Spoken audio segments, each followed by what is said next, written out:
Oi pessoal, bom dia para vocês. Eu estou aqui hoje no estúdio Mentor de Propósito. Estou muito feliz de estar gravando novamente. Para você que está seguindo a gente, hoje é o dia de falar qual história você conta da sua história. Siga a gente aí, antes da gente continuar, dá uma curtida, siga a gente, compartilha, que são histórias interessantes, são histórias de vida, são histórias inspiradoras. E com certeza serve para ajudar muita gente mesmo.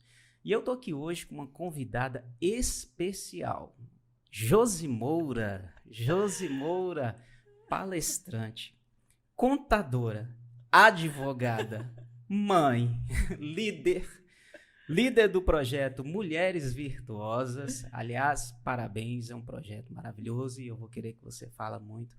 Escritora agora, né? Recém-lançado, pessoal, livro Mulheres Virtuosas. É a autora principal, né? Junto com quantas coautoras? 5 autoras. 5 coautoras. Parabéns, Josi. Estive lá no lançamento, foi muito emocionante. E eu queria que você começasse dizendo para a gente como é esse projeto Mulheres Virtuosas, né? Que intuito tem? Fala um pouquinho para a gente. Seja bem-vinda aos estúdios do Mentor de Propósito, né? Fala pra gente um pouquinho aí de você, da sua vida e desse projeto maravilhoso que se iniciou. Ai, João, gratidão. Nossa, que honra, que prazer estar aqui com você, nesse projeto também, seu trabalho, Mentor de Propósito, maravilha. Né? Já temos uma história, já acompanhamos nossos trabalhos há anos, então, assim, muito bom estar aqui. Estou muito feliz por essa oportunidade, inclusive de poder falar desse projeto Mulheres Virtuosas, que começou com uma ideia de uma palestra, né, e já se tornou livro, e futuramente vai ter a instância também, Mulheres Empoderadas. Olha, instância. Mulheres Virtuosas. Começou com Empoderadas e teve essa mudança, mas também tem a imersão Mulheres Virtuosas. Então, assim, é um projeto bem grande que o Senhor me chamou. Então, assim, para falar do livro Mulheres Virtuosas, né?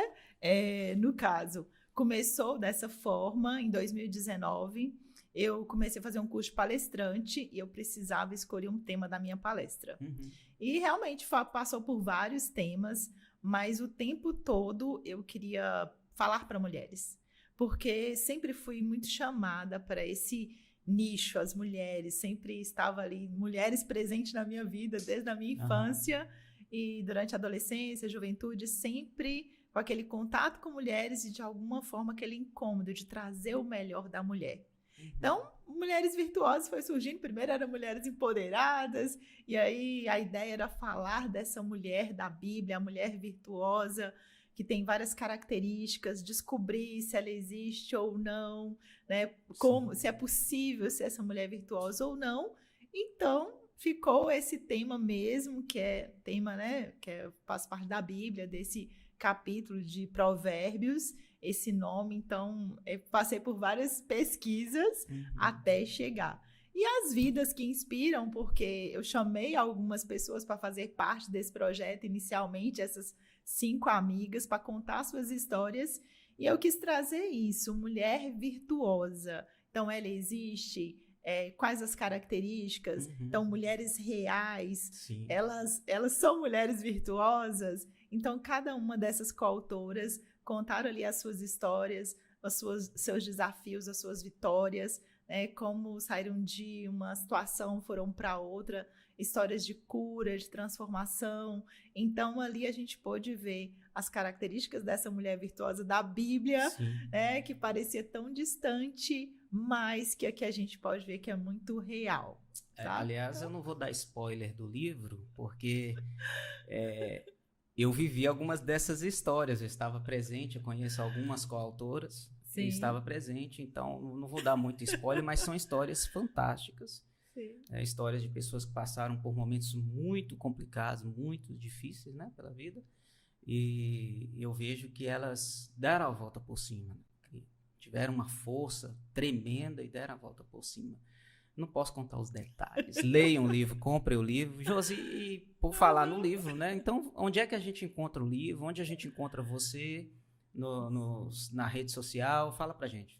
Sim, para esse projeto, eu criei um Instagram, é o josi.mourasantos. Então, comecei lá em 2020. Até então não tinha Instagram, não tinha muito acesso às redes sociais, mas criei esse Instagram, então as pessoas podem encontrar o meu trabalho, podem encontrar, né, o livro Mulheres Virtuosas, todos os outros projetos, imersão, processos de mentoria, todos estão lá, no josi.mourasantos. Eu acompanho você, eu vejo que tem um foco bem específico, não só na parte de auxiliar o mundo feminino, pelo lado emocional, né, pelo lado de superação, mas também pelo lado financeiro, né, pelo lado do empreendedorismo. Você dá essa assessoria porque você tem uma experiência. Sim. Você é formada em ciências contábeis há muitos anos e tem experiência porque sempre esteve no meio das empresas, deu palestra também, né? Sim. Consultoria, palestra, mentoria também, agora mais recente. Sim, sim. Então, eu percebo que lá pelo seu Instagram você compartilha muito conteúdo pro lado do empreendedorismo, correto? Sim, esse é um foco no sentido de que quando a gente traz essa mulher para a sua verdadeira identidade, quem ela é, né, resgata esse valor, resgata seus dons, seus talentos, então ela desperta para aquilo que ela, né, nasceu para fazer, né, que ela quer fazer. Então, muitas dessas mulheres se destacam como empreendedoras. Sim. E nesse momento que ela se destaca ali como empreendedora, ela se vê um pouco perdida. Então, assim, como começar um negócio? Que fazer naquele negócio? Então, assim, eu estou ali para levantar aquela mulher e dar um apoio para ela fazer aquilo que ela quer fazer, né? Seja o seu pequeno negócio ou grande negócio.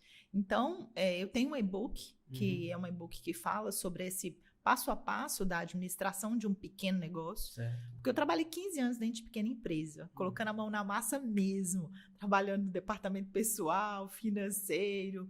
Então, assim, tirando nota, fazendo banco, coisas das rotinas do pequeno. Fazia de tudo, 1001 utilidades, né? E essa experiência toda, nossa, foi muito útil para mim na contabilidade. Quando eu saí dessas empresas e fui ser contadora, então eu fui trabalhar com a contabilidade com a visão do empresário. Qual era a sua necessidade? Qual era a sua dificuldade? Então, eu trouxe alguns passos, 7 passos nesse e-book para ajudar essa mulher a empreender melhor, a organizar o seu negócio, a ter lucro. Então, eu cuido das mulheres nessa área porque eu não poderia jogar fora, né? 15 anos dentro de pequenas empresas, fazendo esse passo a passo, e já 14 anos dentro da área contábil. E com esse foco, meu foco sempre foi muito pessoas. É engraçado que os meus colegas contadores, e participei de sociedades, então tinha aqueles que cuidavam da parte contábil, da parte fiscal, e Josiane cuidava de quê? Departamento pessoal. Pessoas. Sempre esteve ligada, então, a pessoas. Né? Eu era aquela que estava ali preocupada com o empresário, de ir no empresário, de treinar o funcionário do empresário, então de estar ali muito próximo. Então, a minha relação com pessoas é assim. Então, o meu foco lá no Instagram é trabalhar essa questão da mulher, da virtude, do seu valor, da sua identidade, mas também dos seus negócios. Como que eu posso te ajudar? Sim. E para isso, sim, eu junto pessoas, porque eu sei que eu não vou conseguir fazer isso sozinha. Certo. Então, por isso que tem a imersão, por isso que nas lives eu sempre trago essas histórias de inspiração, mulheres empresárias que podem trazer um case de sucesso, ou uma dor que ela passou, então a outra não precisa passar, sabe? Então, assim, eu sempre conto com essas apoiadoras. Então, psicólogas, psicanalistas, é muito legal. Tem esse apoio, então... Agora, eu tenho uma curiosidade, porque você fala assim, quando elas não precisam passar por problemas que outras passaram. Há uma relação entre o empreendedorismo feminino e algumas dores que elas vivem, alguns problemas familiares, conjugais. Há alguma motivação em relação a isso? Ela tem um problema muito grave, aquilo motiva ela a empreender? Qual é a relação? Ô, João, eu já penso diferente. Eu penso por questões de crenças, de dores, da sua infância, da sua adolescência, do seu relacionamento. Muitas mulheres deixam de empreender, Sim. sabe? É o contrário. É o contrário. Então, muitas delas dizem assim, o meu marido não me apoia, o meu filho não me apoia, a minha vizinha não me apoia, sabe, minhas amigas não me apoiam. Então, a mulher traz aquela dor. Então, assim, por isso que ela precisa conhecer a sua verdadeira identidade, o seu valor, porque ela vai precisar de pessoas, né? A gente não é uma ilha, a gente não trabalha sozinho. Sim. Então, você precisa de equipe de pessoas para poder te dar suporte, mas não é essa questão, se fulano não me apoia, eu não vou fazer. Então, por isso que no início do processo de resgatar essa mulher, a gente começa por ela. Quem é ela? Para ela acreditar nela, para ela conseguir ter um negócio. Sim. Porque quando ela descobre aquilo, né, o seu dom, o seu talento, ali surge a sua motivação, a sua vontade. Então, assim, todos os outros desafios vão sendo vencidos. Então, questões para uma mulher vencer em seu negócio é algo que a outra começou. Comecei sem capital. Aí eu trago uma mulher que começou sem capital. Sim. Igual eu já fiz lives com uma série de mulheres empreendedoras que começaram assim do zero. Então tá lá no Instagram, quem quiser conferir essa série de lives. Então, aquelas experiências mais... Aliás, traz elas aqui pra gente contar a história. Nossa, né? Tem mulheres maravilhosas. Então, essa questão do empreender é isso. Essas experiências de falta de apoio de uma com a outra, sim, também ajuda, inspira. Mas, principalmente isso, eu não tinha maquinário. Como que eu comecei? Sabe? Então, essas questões mais do negócio, uma inspirar a outra, dar essa força. Sim. Fala, se ela conseguiu, eu também consigo. Então, nesse sentido. Que bacana. Eu vejo um caminho muito importante a ser trilhado aí para isso. Porque ainda hoje há pro lado feminino, ainda há um preconceito com a mulher de que ela não é capaz, né? Não sei de onde tiram isso, mas é um ser humano, nós somos capazes. Todos nós temos dentro de nós uma inteligência, né? Cada um com o seu tipo de inteligência, né? Com a sua habilidade específica. E eu acho que seu papel é interessantíssimo, muito importante para poder abrir caminhos. Sim, sim. Por isso que eu vejo mais como um projeto, porque parece que você é sua missão. É sua missão transformar as mulheres? Fala. Sim, sim. Foi um processo, né? Até chegar nisso que eu chamo de meu propósito. Foi passando pelas dores, né? Não foi fácil descobrir ou aceitar também. Sim. Né? Porque é muito fácil falar assim, eu já tenho uma carreira, então eu já tenho um emprego sólido, já estou aqui no meu canto, e para que eu vou mexer com isso? Então, e para que eu vou mexer dentro de mim? Porque para fazer um projeto desse, então assim, eu tive que me deixar ser quebrada para começar. Sabe? Então, assim, não é o caminho fácil. Você descobrir seu propósito e quer transformar pessoas, mas, assim, você entender que primeiro precisa ser transformada. Exatamente. Eu passei por esse mesmo processo, porque quando a gente tem um projeto, realmente, a gente primeiro trata com a gente. Sim. Primeiro é a gente rompendo a barreira do interior, da vergonha, principalmente do medo das críticas. Sim. Que é terrível, né? E da crítica, às vezes, de você mesmo. Sim. Não estou bom o suficiente, não fiz, não tá legal, eu preciso estar perfeito, e não é essa. O ideal é você simplesmente caminhar e fazer, até que as pessoas e você mesmo vá colhendo os frutos, né? Do seu negócio, do seu projeto. E você fala que passou por algumas dores, então vamos entrar um pouquinho nesse mundo, no fantástico mundo da Josi. Vamos começar lá da sua infância. Você é uma entre 10, é isso mesmo? Aliás, o que é até raro, né? Hoje é raro as pessoas ou têm um filho ou não tem nenhum. Hoje está complicado. Mas sim. 1 entre 10 hoje é raro, né? Conta pra gente como foi sua infância, de onde você veio, e como era a sua família. Conta pra gente um pouquinho. Sim. Ô, João, pois nasci nessa família de 10 irmãos, então, né? Nasci ali por último. Caçulinha. Então você era a queridinha da família. Pois eu sempre busquei isso para me favorecer, sabe? Então era caçula, então tinha que ser a mais cuidada, né? Mas, na realidade, assim, eu venho de uma família muito simples. Então, meus pais vieram lá da região de Patis, vieram para Montes Claros. Varzelândia. Meu irmão disse que meu pai é lá de Varzelândia, porque eles moraram em Patis. E assim, minha referência era que meus pais eram de Patis. E meu irmão foi investigar a nossa história e viu que a nossa origem é lá de Varzelândia. Você morou lá em Varzelândia, né? Sim. Pois é, estive lá recente. Então, morando aqui na Maiada dos Santos Reis, foi onde nasci, que acontece? Ali, naquelas condições que nós vivíamos, assim, digamos que naquela época era o bairro mais carente da cidade. Sim. Então, a gente nasceu, cresceu ali, eu fiquei ali até os 6 anos de idade. Então, numa condição, assim, meio desfavorável, né? Sim. Então, assim, com poucos recursos. Meu pai era açougueiro e a minha mãe dona de casa, tinha que ser, né? Para cuidar de 10 filhos. Para cuidar de 10 tinha que ser.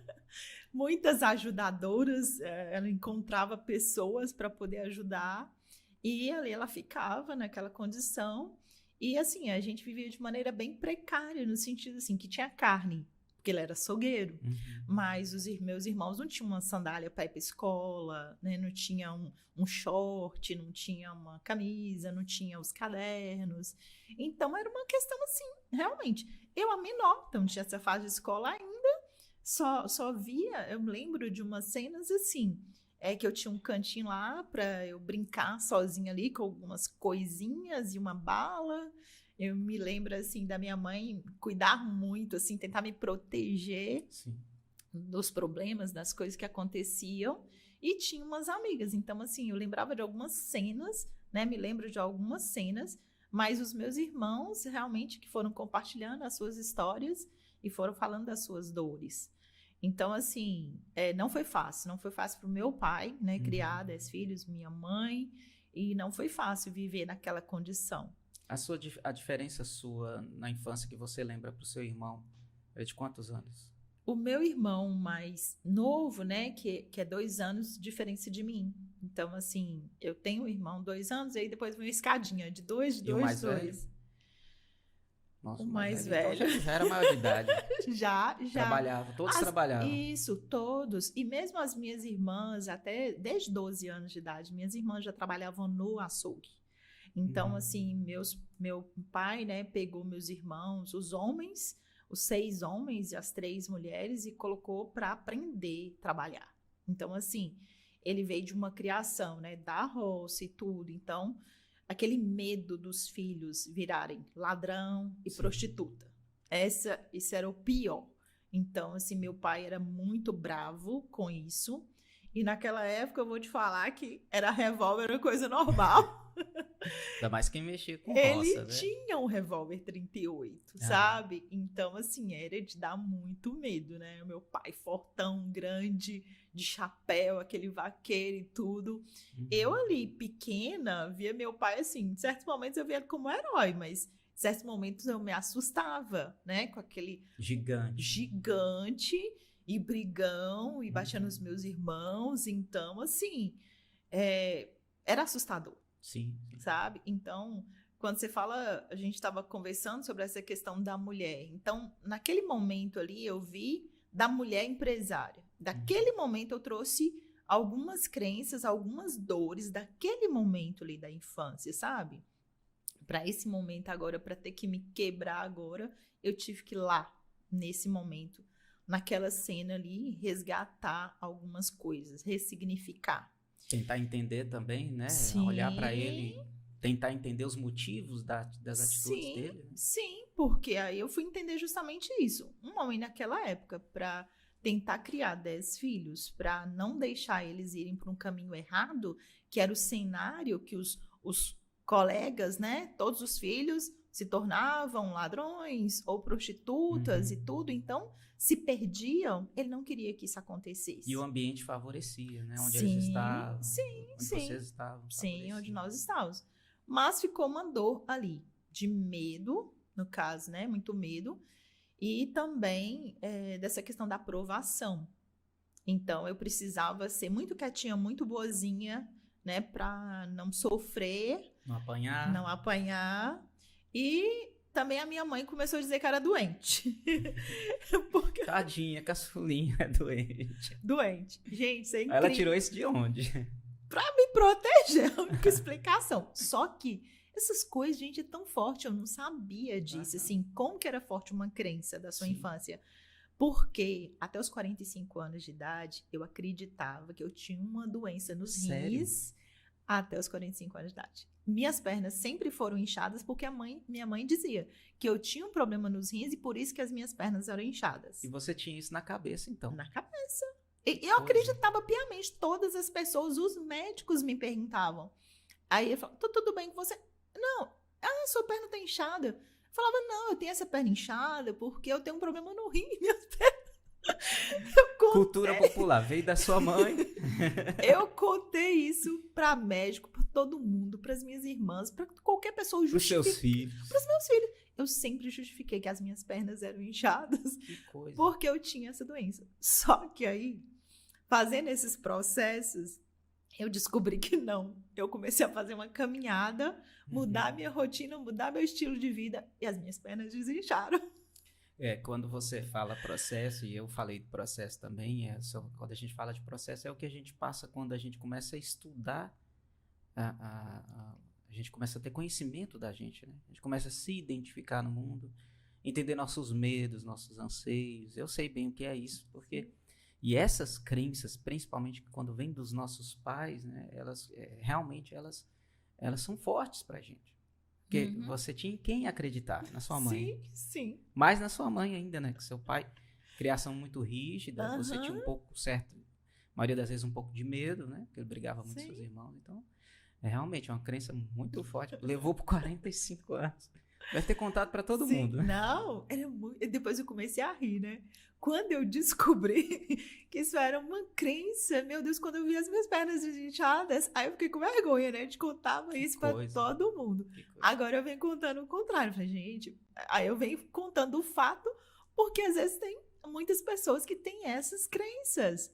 Né? Exatamente. É como aquelas que dizem assim, eu tenho uma dor de cabeça que não termina. Realmente ela vai acabar nunca, né? Porque você tem ela e ela não termina. Então, todo dia você dá um comando pro seu cérebro, eu tenho uma dor de cabeça que não termina.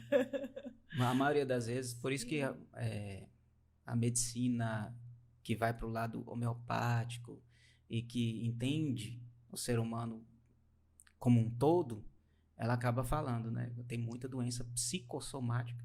São doenças que estão realmente na cabeça da gente. Aí eu tô gripado. Igual a gente fazia quando não queria ir pra escola, né? Eu tô com uma dor de cabeça hoje eu amanheci com dor de cabeça, eu tô com a dor de cabeça. Lá para as 9 horas você já estava com a dor de cabeça e estava justificada a sua ausência. Sim. Pela dor de cabeça. Perfeito. Eu tenho que tomar cuidado com o meu menino. Meu esposo é mais duro, porque meu menino fala assim, mamãe, estou com dor na barriga. Eu falo, não vai na escola. Aí meu esposo aí chama ele, não, Renz, não, toma aqui, ó, dá uma água para ele, vai. E resolve. É só rapidinho. A gente tem que observar mesmo, dois lados, né, que a gente tem que tomar cuidado, né? Não exagerar para a doença e não exagerar para a ausência da doença. Aí ele me chama e fala assim, gata, eu conheço ele, eu sei quando ele tá fazendo corpo mole, sabe? E a mãe, não, eu já acho que eu já sou mais, assim, mais favorável, sabe? Josi, você tem memórias legais da sua infância, assim? Você falou que brincava com alguma coisa... nessa época você estava no Santos Reis ou estava na roça, na fazenda? Sim, eu fiquei no Santos Reis até 6 anos de idade, porque nesse momento meus pais saíram para morar em fazenda. Meu pai já não dava conta mais de ficar naquele açougue, pagar os custos, né, da família e tudo. Algumas irmãs minhas tinham se casado, mas eu penso que era muito caro, né, bancar aqui 8 filhos dentro de Montes Claros. E eles foram para uma fazenda em Pirapora. Acho que eles foram, não, teve outra fazenda em Seu Dolabella. Seu pai e seus irmãos? Sim, alguns dos meus irmãos seguiam meu pai. Alguns ficaram, um que já tinha casado, minhas irmãs já tinham casado, ficaram, mas sempre uma ou outra acompanhava meu pai. E tinha essa questão, mas eu fiquei por conta da escola. E você, na infância, então, você viu sua família já bem dividida, né? Uns por casarem, outros por ir trabalhar em outro lugar. Sim. Ficou um pouco sozinha. Nessa época, você morava com quem? Os seus pais saíram? Meus pais saíram, tinha uma irmã minha que ainda era solteira e alguns irmãos solteiros que estavam trabalhando. Então, nós fomos morar nessa casa, próximo de um tio, ainda próximo do Santos Reis. Então, eu fiquei ali, sendo cuidada por essa irmã. até depois ela se casar e eu ir morar com a outra irmã mais velha. Mas o que eu lembro dessa fase, mesmo meus pais, né, longe ali, então já foi uma dor muito grande, mas eu me descobri na questão da escola. Uhum. Era engraçado porque aí minha mãe, essa eu consegui combater, sabe? A minha mãe virava para mim e falava: minha filha, você tá doente, não vai dar aula hoje não. Quando ela estava em Montes Claros, acho que ela queria ficar comigo, então ela falava: minha filha, acho que você não tá bem hoje não, você é tão pequenininha. Tadinha, doente. Essa eu consegui combater porque quando eu vi longe dos meus pais e eu comecei a estudar, eu vi naquele estudo uma possibilidade de mudar a minha história. Uhum. Então, eu me apaixonei muito cedo pela escola. E a escola é um lugar divertido para você também, né? Sim, eu tinha também os amigos, era divertido, eu tinha um alimento lá também, né? Então, tinha a merenda da escola. Muitas pessoas não gostam de um mingau, que é de soja e tudo, e eu gosto de soja até hoje. Tem uma bolacha e tudo. Realmente, aquele ambiente era muito agradável para mim.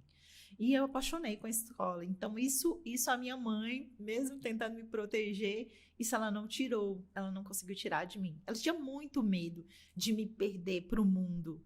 Então, em outras fases, no 2º grau, eu lembro que eu fui para Rio Pardo de Minas com eles, tentar estudar lá, mas eu já tinha passado por uma escola aqui que era o São Norberto. Então, assim, era um estudo muito bom. Uhum. Então, quando eu cheguei lá, eu senti essa diferença. E aí eu quis voltar. E lá minha mãe falava assim: não, minha filha, não precisa.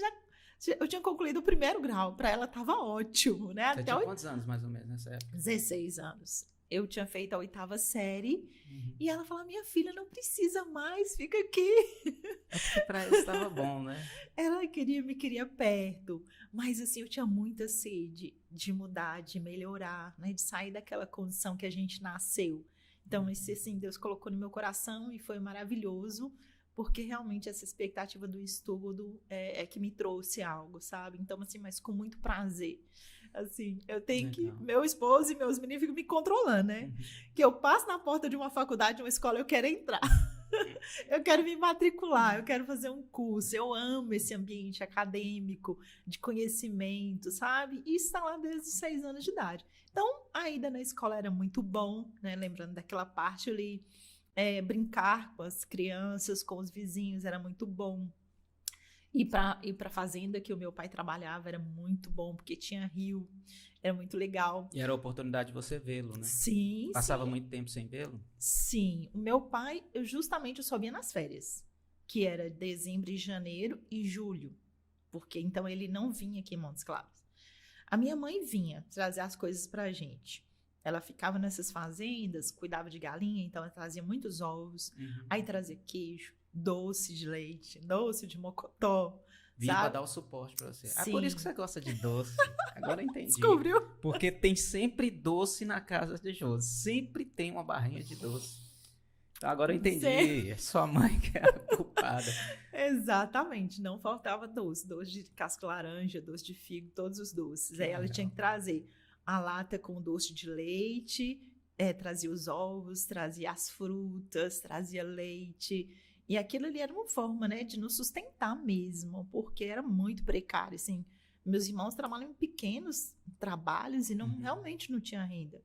Então, é uma forma dela trazer um dinheiro, trazer algo pra gente. Então, uma vez por mês, ela vinha e trazia esses cuidados pra gente, sabe? Então, assim, gerou essa paixão por coisas da roça também. Sim. É muito... Que até hoje você gosta muito, né? Sim. E o Cláudio, seu esposo, também é apaixonado, né? Criador de cavalo, domador, vendedor de cavalo. Manga larga machador é com o Cláudio.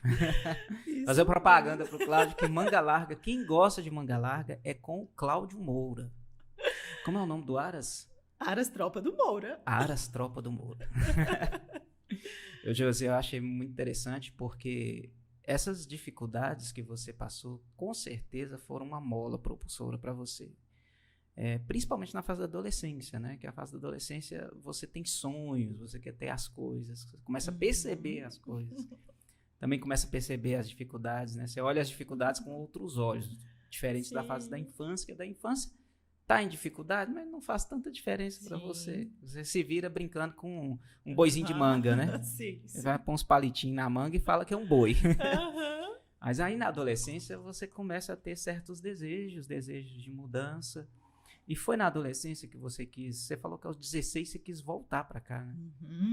E você queria voltar porque você sentiu diferença no estudo. Sim. E realmente a gente tem colégios que são referências, que foram referências e outros que são referências até hoje na cidade, pela metodologia de trabalho, né, de ensino, também dizendo.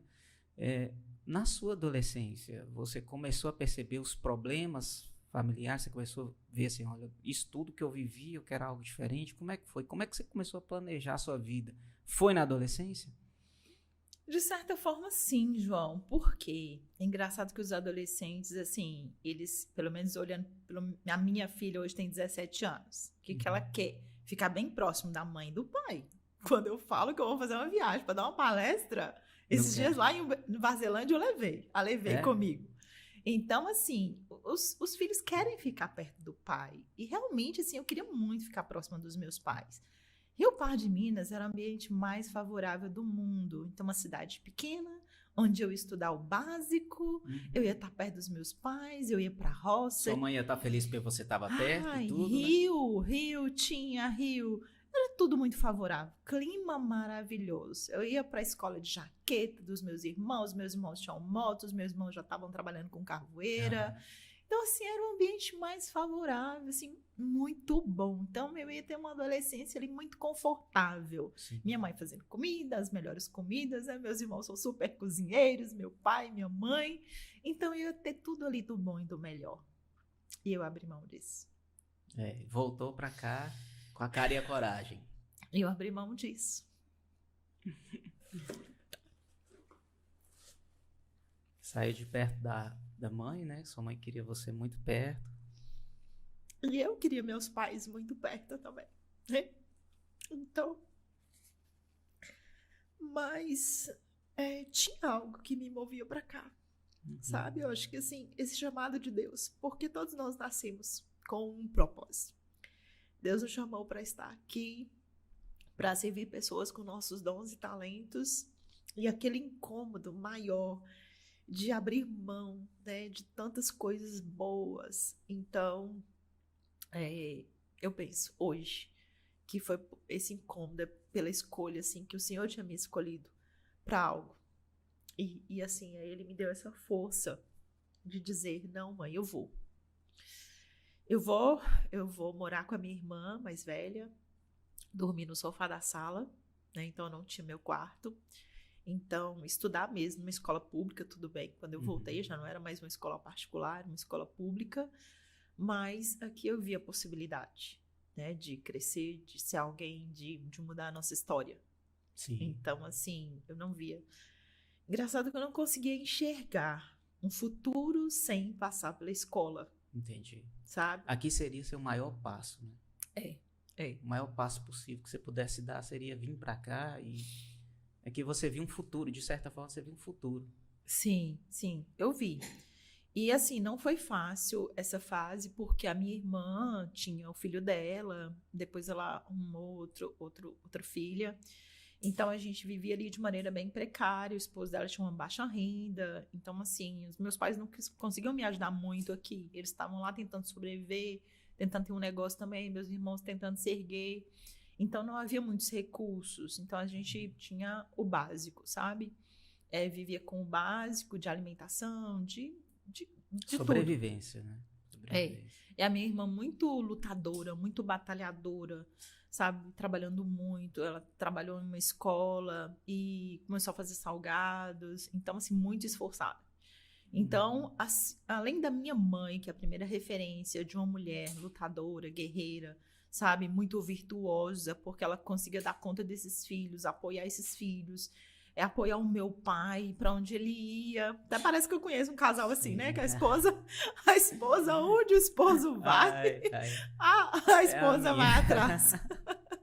A Flávia é a linda. Minha esposa é minha parceira. Minha esposa Tá comigo em todas.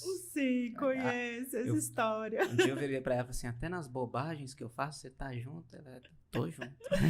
Linda. E a minha mãe era assim, ela ia com meu pai, sabe? Isso é importante.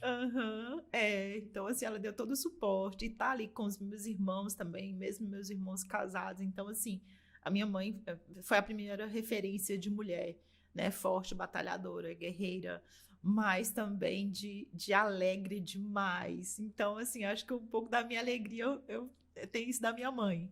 Era muito alegre, muito contagiante, assim, todo mundo queria estar perto dela. Que legal. Ver a gargalhada dela. Então, assim, nossa, por tantos desafios que ela passava, mas a alegria era constante no rosto da minha mãe, sabe? Nossa, contagiava demais. Então, sua mãe mantinha a motivação na família. Sim, o tempo todo. O riso dela, a força, sabe? Ela tava ali dando aquele suporte.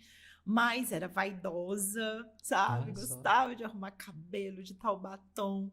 Então, de ter uma roupa mais alegre. E isso aí, ela ficava me puxando, né? E eu não queria ir pra esse lado, né? Questão daquela adolescência, e sua mãe querendo que você veste uma roupa mais vibrante e você não querendo aquilo. Mas ela era tudo assim. Então, essa é a referência. E a segunda referência, a minha irmã, com quem eu morei, na questão do trabalho também, da força e de ser uma mulher abençoadora. Nossa, minha irmã dividia com os vizinhos aquilo que a gente mal tinha. Sério? Então, a gente tinha dias que a gente não tinha, assim, tinha um pouquinho de café para tomar, né? Às vezes não tinha o pão. E assim mesmo ela cuidava dos vizinhos, dos amigos. Então, assim, quando ela passou a trabalhar na escola, ela ajudava com aquela merenda da escola, ela ajudava as pessoas, sabe? Então, esse lado de sempre ser ajudadora, né, que hoje eu falo no livro das características de uma mulher virtuosa, é essa questão de estar com a sua mão estendida. Então, assim, a minha irmã é um grande exemplo disso, de mulher muito batalhadora. Hoje ela está com 69 anos e ainda acorda 3 horas da manhã. Sério? Sério. Fiquei com inveja, acorda às 5. Ela acorda para trabalhar, não é para meditar nem para orar. Ela tem uma empresa de salgados, né? E tem que dar conta de salgados nas escolas. Às 6, 7 horas da manhã, ela tem uma equipe, tudo. Mas ela tem essa força. A gente tá pensando em pegar o gen dela, né? Inspirador. Às vezes as pessoas olham por fora, né? Falam assim, fulano deu bem na vida, né? Agora tá... Como é que é? Tá vendendo salgado, tá ganhando dinheiro demais, construiu uma casa, não sei o quê. Mas não sabe por trás, né? Como é a história da pessoa. Sim. O que ela passa por 3 horas da manhã. 3 horas da manhã. E não vai dormir 9, não, sabe? Ela passa 4 horas da tarde, tá de pé, às vezes descansa, volta. E tem um ritmo assim. E abençoa muitas pessoas o tempo todo. Se precisar dela, qualquer hora, é a pessoa que a gente busca apoio o tempo todo, sabe? Ela nunca tá ocupada para ajudar alguém, sabe? E isso te inspirou? Sim. Imagina ali, eu na adolescência, né, morando ali com ela, vendo ela com todo aquele esforço. Então, assim, eu tive toda coragem e ousadia para poder dar os outros passos, para concluir o 2º grau, né, e para ir em frente, buscar meus trabalhos. Então, assim, aquela força ali da família, vendo a força do meu pai, da minha mãe, essa minha irmã. Então, assim, aquilo me deu muita, eu acho que ousadia mesmo, sabe? Para poder ir em busca de algo melhor. De certa forma, você acreditava na força do trabalho, né? Na sua adolescência. Você acreditava que o estudo e o trabalho... Na verdade, você acreditava, pelo que eu vejo, que eu entendi, que o trabalho fazia diferença e que o estudo ia fazer uma diferença maior ainda, não é isso? Com certeza, porque os meus irmãos não estudaram, né? Até aquele momento lá da minha adolescência, até eu me formar, a única dos 10 a se formar no 2º grau, né? E depois que eu me formei, aí que meus irmãos voltaram a estudar. Essa minha irmã voltou a estudar depois de 20 anos, começou a 5ª série e formou, concluiu o 2º grau. Então, assim, eu via que eles trabalhavam muito. Então, elas trabalhavam desde 8, 10 anos de idade, elas trabalhavam muito, acordavam de madrugada. É uma coisa muito interessante, Porque eu até te falei que os meus irmãos todos conhecem de gado, mas eles conhecem muito bem. Então, eles conhecem de matar até um boi, eles sabem matar um boi, um porco. Então, todos eles, desde esse mais velho do que eu, apenas 2 anos, que ele fazia isso com meu pai. Então, mesmo fora do açougue, meu pai criava um porco, ele ia lá e matava. Então, uma história muito legal dos meus irmãos, eles pequenos, e vendo meu pai matar porco, eles pegaram um cachorro para matar. Achou que podia também. Eles queriam sangrar o cachorro, Meu já Deus. fizeram todo o trâmite que tem que fazer. Meu Deus. Pegar as 4 patas, separar e ir lá sangrar o cachorro. Porque era comum para eles. Eles viram aquela cena meu pai fazendo e eles quiseram fazer também. Ai, meu pai. Alguém parou a Não mão. foi adiante, não. Graças a Deus. Mas era assim, sabe? Meus irmãos eram muito levados. Legal. Faziam tudo. E hoje, assim, as minhas irmãs sabem. Então, elas chegam no açougue e não dá para enganar meus irmãos. Porque eles conhecem a carne até, assim, de olho fechado. Você cozinhar qualquer tipo de carne, eles sabem discernir o tipo da carne. Olha só. Sabe? E, assim, é um perigo pra gente. Tudo peso pesado. Por quê? Em casa mata um porco de madrugada, que eles sempre começam uma rotina de madrugada. E quando é o final da noite, já acabou o porco. A gente come de tudo. Eu lembro que você se reuniu no quintal, né? No quintal lá da casa de sua mãe. Tinha várias casas bem próximas e tinha um quintal, né? Sim. Um quintal comum a essas casas. Aí você até brincava, falava assim, hoje eu vou almoçar fora, eu vou almoçar no quintal. Mas acho que era bem mais divertido do que ir no restaurante. Nossa, Porque tava ali a família toda reunida e a gente sente falta disso hoje, né? De reunir família. Hoje é difícil reunir família, né? As famílias hoje são mais, além de serem menores, são mais reservadas. Né? Dificilmente as pessoas se reúnem hoje, e isso é importantíssimo. Mas aí, da sua juventude, você formou no 2º grau e você já começou a trabalhar em seguida? E como é que foi? Ai, foi muito engraçado. Eu conto esse fato mais para motivar as pessoas dessa coragem do primeiro emprego, sabe? Hoje eu vejo, assim, muitos jovens com essa dificuldade. Como que eu vou arrumar o primeiro emprego? Porque eu não tenho experiência. Geralmente o pessoal fala, você tem experiência? A pessoa não tem. Aí tá. Mas então tem um emprego ali em tal lugar. Mas tem que ir no lugar. E você tem experiência, é a mesma coisa. Você sabe fazer alguma coisa? Não sei. Não sei. Então, assim, hoje eu vejo que tem essas dificuldades. Vou ter que passar um e-mail? Vou ter que ir atrás, vou ter que fazer um currículo. Sabe, vou ter que mandar. E naquele momento que eu estava ali no 2º grau, gente, nossa, foi tão forte essa questão do primeiro emprego para mim. Eu queria tanto algo melhor que, assim, não poupei esforços. Estava na sala de aula e as salas de aulas eram muito grandes, né? Tinha 47 alunos e a professora chegou com a novidade, que a maior empresa da cidade queria um estagiário na área contábil e eu fazia técnico de contabilidade. Ai, eu me enchi de esperança naquele momento, sabe? Gente, eu nunca imaginei, assim, o quanto que eu desejava aquele emprego ali naquele estágio. E a professora foi fazer um sorteio, 47 alunos, ela precisava de 5 pessoas para fazer um teste lá na Cotenol. E aí eu falei, sou eu, vou fazer parte, que bênção, que uma oportunidade. Então, oportunidade da vida, né?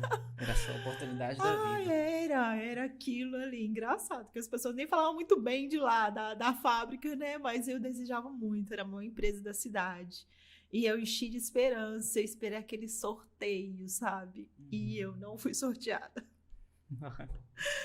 Eu não fui sorteada, meu Deus, e agora? O que eu ia fazer? Naquele momento não tinha Uber, não tinha celular, não tinha e-mail, não tinha computador. Mal tinha lotação. E ainda tinha que pagar a lotação e eu não tinha dinheiro. Porque, né, sem recurso nenhum, a gente andava a pé. Eu andava a pé de casa para a escola, de escola para casa. Essa era a rotina, para casa da família. E aí o senhor falou, vai lá, minha filha. Vai na fé. Como assim? Foi sorteada, esperei um dia, no outro dia eu falei, sim, eu vou lá nessa empresa. E os 5 era para participar de um processo. Era uma vaga Era uma vaga por setor. E você não estava entre esses 5, né? Não estava entre coisa assim, que aí eu fiquei patutando aquilo ali. Falei, agora o que eu vou fazer? Montei uma estratégia, um plano. Peguei uma lotação. Acho que eu peguei uma lotação, porque é um pouco distante aqui de Santos Reis lá. Acho que eu peguei uma lotação e fui lá na porta lá. Também sabia nada. Né? A professora tinha pegado o nome das pessoas e passado lá para essa pessoa. Mas eu cheguei lá na porta lá da empresa. E falei, eu queria falar no departamento pessoal. Aí o porteiro me mandou lá e tudo. Eu conversei com a moça. Falei, moça, vocês já selecionaram as pessoas lá da escola de Montes Claros? Ela, não tô sabendo não, você vai fazer o teste? Eu falei, se você deixar, eu faço. Eu vim aqui pra isso. Ai, meu Deus do céu. Ela falou, tá bom, passa por aqui, toma o teste, senta aqui e faz. Ai, meu Deus do céu. Gente, cara e coragem, sabe? E agora? Já abriu a porta, né? Uhum. Pronto, Josiane. Olha, você já tem uma possibilidade agora. Você não foi sorteada, mas eu consegui. Então, assim, nossa, as pessoas param nesse primeiro não. Aí é que eu digo, não para nesse não. E eu não sei, é de família mesmo, essa ousadia, essa coragem. Deu sair, não foi minha mãe que mandou eu ir lá, não foi a minha irmã. Falou assim, vai lá. Me deu apoio, me pegou na mão, me levou. Não, eu fui sozinha. Eu lembro que eu fui sozinha e a hora que ela me deu aquela prova e eu comecei a olhar aquela prova, eu vi naquele momento que eu não era a melhor aluna da sala. Você falou, essa eu não sei, essa eu vou chutar. Ai, João, foi maior ainda, porque eu olhei aquele teste. Eu falei assim, meu Deus, e tem aquela matéria, né? Aquela professora explicou e eu não sei aquela matéria, e agora? Eu não fechei o balanço que eu tinha que fechar, e agora? Era estágio no setor de contabilidade, então tinha que saber balanço, tinha que saber as coisas da contabilidade. E eu olhei aquele teste, eu fiquei ali uns 10 minutos com aquele teste. Olhando que eu gostava de estudar, mas assim, eu sempre fui muito prática, então eu gostava da aula de física, eu gostava da aula de prática, sabe?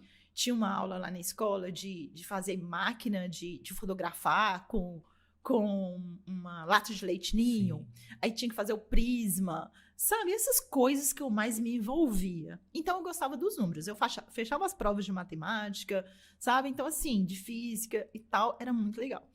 E eu gostava da área contábil, mas então, assim, eu não tinha me dedicado tanto. Naquele teste, eu vi que eu precisava ter me dedicado mais. Mas aí, outra estratégia, eu tenho que fazer um outro plano, porque agora eu vou fazer esse teste que eu não vou passar nesse teste. Eu preciso de outro plano, meu Deus. Como assim? O que você arrumou? Ô, moça. É porque é o seguinte, eu vim pra cá, mas eu não sabia que eu ia fazer o teste hoje. E eu tenho outro compromisso. Então, será que você podia deixar eu fazer esse teste amanhã? Ela, põe seu nome aí e volta aqui amanhã, às 8 horas. Tá bom, moça. Toma. Sério. Sério que eu vi o teste, pus o meu nome e voltei para casa para estudar o teste. Você passou a noite estudando, imagina. Passei a tarde e a noite revendo os cadernos, olhando a matéria e tudo mais, para eu voltar lá e fazer o teste. Não tinha noção nem se eu ia fazer o teste, que dirá, né? Consegui passar naquele teste e tudo. Então, assim, agora já estava certo. Eu já sabia, já fui fazer o teste e tudo mais, então concorri àquela vaga. E ali tinha todas as possibilidades, né, de eu conseguir aquele primeiro estágio, estava lá cheia de esperança, e a fábrica linda, aquele lugar enorme, maravilhoso. E foi assim, nossa, muito gostoso esperar aquele resultado. E aí? Deu certo? Não deu certo? Bom, então peraí, como é que é isso? Não deu certo? Não deu certo, porque eu tinha uma colega mais aplicada, aquela melhor da turma, aquela dedicada, sabe? Muito boa a menina. Então, assim, ela é bem esforçada, muito inteligente. E aí, tudo certo, porque ela conseguiu. Era uma vaga para o estágio, era melhor, e ela era melhor. E tudo bem. Agora, o que eu precisava fazer era outra estratégia, outro plano, recomeçar, pensar em outras possibilidades, mas Deus tem planos maiores que os nossos, verdade, né? Verdade. Ai, Deus cuida da gente em cada detalhe. Então, assim, Deus viu o meu esforço, sabe? De sair, minha coragem, minha ousadia, sabe, a minha humildade de ir lá e de pedir. E aí, no dia seguinte, que sai o resultado, a menina conseguiu, aquela moça do departamento pessoal, me chamou e falou assim, olha, você não conseguiu aquela vaga para o estágio, mas no departamento pessoal tem uma vaga. Como você foi a segunda melhor no teste, você gostaria de trabalhar com a gente no departamento pessoal, de carteira assinada, com todos os seus direitos, seu primeiro emprego? Que legal, Josi. Assim foi o meu primeiro emprego. Agora, incrível, enquanto você falava que você tomou atitude, não foi sorteada. Não. Vamos lá. Primeira barreira, não fui sorteada. Você poderia ter desistido ali. Uhum. Segunda barreira, não passei no teste. Você ganhou a oportunidade de fazer o teste e não passou no teste. Ali também você poderia ter falado assim, tá tudo acabado. No entanto, você recebeu uma oportunidade de trabalhar lá e eu acho que deve ter sido fantástico para você, porque você era o primeiro emprego. Sim, sim. Primeiro emprego de carteira assinada. Uma expectativa de vida, inclusive carteira assinada, para nossa época, eu posso dizer assim, né? Para nossa época era como se fosse ganhar uma medalha de ouro. Uhum. Trabalho de carteira assinada em uma empresa. Né? O pessoal até uma fala indústria assim, multinacional de 1.500 funcionários. Eu sou fichado. Uhum. É o fichado, né? Eu sou fichado, eu trabalho numa empresa. Aí você tem os benefícios. Empresas grandes como essa, né? Cotenel de tecido, não é isso? Sim, sim. Empresas grandes como essa, multinacionais, elas dão vários benefícios. Eu imagino que ali você estava melhor empregado que quase todo mundo da sua família, né? Dos seus conhecidos. Sim, sim. Foi um presente, realmente, foi um presente. E o interessante dessa sua história é que você não parou. Você tomou uma atitude sem pensar muito. Sim. Que eu acho isso interessantíssimo. Eu luto para fazer isso nas minhas decisões, porque eu li em um lugar que as pessoas de sucesso, elas tomam atitude e reajustam. Tomam atitude e reajustam. Tomam atitude e reajustam. Tomam atitude e reajustam.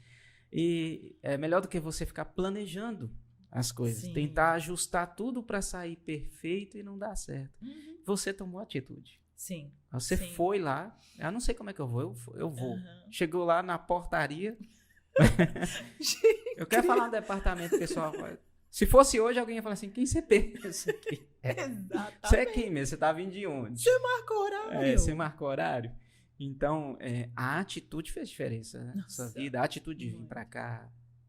Que história legal. A atitude de abandonar, entre aspas, né? De estar fora da presença do seu seio familiar, de sua mãe, principalmente sua mãe. Que agora você contando, eu conheço sua mãe por outro lado. Sim. Eu conheci sua mãe em outra fase. Né? Eu conheci sua mãe em outra fase. E agora eu vejo sua mãe por outro lado. Não sabia que sua mãe era brincalhona, que sua mãe era vaidosa, que gostava de sorrir, de rir, da gargalhada. Então, você abandonar aquilo tudo realmente é um peso muito grande. É uma intimidade que você tinha, um lugar super confortável perto dela. Maravilhoso, em Rio Pardo tem um clima gostosinho, não sei como é que é, já trabalhei lá. Era confortável realmente para você, né? E como é confortável para muitas pessoas, muitas pessoas não querem mudar de vida porque acham que é confortável. Eu vou mudar para quê? Como você iniciou a conversa, eu vou mexer em mim para quê? Né? Para que mudar o mundo? Outro dia eu vi alguém falar assim, mas para que mudar o mundo? Para tornar melhor. Sim. Né? Sim. Para mudar a vida das pessoas, para transformar as pessoas. Eu vejo o resultado disso hoje no seu livro, nas suas palestras, na sua liderança, na sua mentoria. Quem cerca você tem algo para dar. É diferente, né? Talvez se você estivesse lá no conforto do seu seio familiar, você tivesse sim algo para dar, mas teria que ser muito íntimo de você para poder usufruir daquilo. Né? Para perceber aquilo. Sim. E hoje não. Mesmo não sendo íntimo, não estando ali no seu seio familiar, as pessoas percebem que você tem algo para dar e não é à toa. A sua história é fantástica. como você falou da minha mãe, eu quero fazer um parênteses ainda sobre ela, porque nessa mulher virtuosa eu descobri algumas coisas que a minha mãe fazia. O meu pai era super bravo, né? A gente fala brigão e tudo. Bravo e armado, meu Deus do céu. Bravo e armado. E deixa eu te falar, que ele pagava salão pra minha mãe. É mesmo? O cabelo da minha mãe era bem lisinho, escorridinho. E ela gostava de fazer um tal de um permanente para poder ficar ondulado o cabelo. Sim.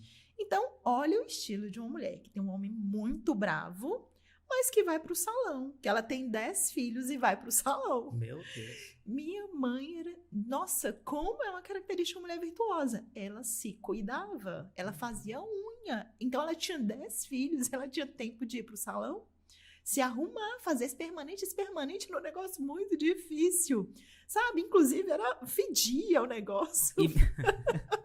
Cabelo queimado? Sei lá como é que era um produto muito esquisito. Mas então ela se dava esse tempo. E mesmo em meio às dificuldades, né? Ah, meu Deus, sem condição financeira. Se arrumar. É porque tinha um detalhe nessa condição financeira da gente. O que acontece? O meu pai era açougueiro, era um bom açougue. Era o melhor açougue da região. Mas então, a gente tinha fartura em uns lados e escassez em outro lado, sabe? Então, assim, meus irmãos não tinham roupa, não tinham chinelo, mas o padeiro entregava um saco de pão na porta de casa. Então, assim, por isso que a gente tem um pouco questão de abundância na questão da alimentação. Então, assim, a gente tinha recurso, mas era a mentalidade de escassez do meu pai, que não deixava a gente viver uma vida de abundância. Entendi. Tá? Da coisa que ele viveu na infância dele. Então, achava que roupa, que escola não era importante. Era trabalhar. Mas, então, para as mulheres, olha para você ver. Então, eu tô com 49 anos de idade. Quando eu nasci, a minha mãe fazia isso. Então, assim, o recurso que ela buscava, ela conseguia colocar um lençol na cama. Então, assim, eu vejo essa questão da minha mãe do cuidado, a cama estava arrumada. Então, ela tinha um batom, ela tinha uma aparência. Sabe? Ela se cuidava mesmo em meio a todos esses problemas. E outra característica de mulher virtuosa, ela honrava o meu pai. Sabe? Então, uma das características da mulher virtuosa, o seu marido é muito honrado. Então, assim, o meu pai era muito respeitado. Então, ela honrava. Então, tinha uns quebra-pau dela com o meu pai. Tinha muitas brigas, sim. Sabe? Mas, de alguma forma, eu via o cuidado dela com o meu pai. Então, a comida do meu pai era separada. Então, assim, ele tinha o lugar dele. Ele tinha o lugar de honra dele. Enquanto a minha mãe estava ali. Então, características de mulheres que eu vejo se perder e que a gente precisa resgatar, né? Se essa mulher dava conta.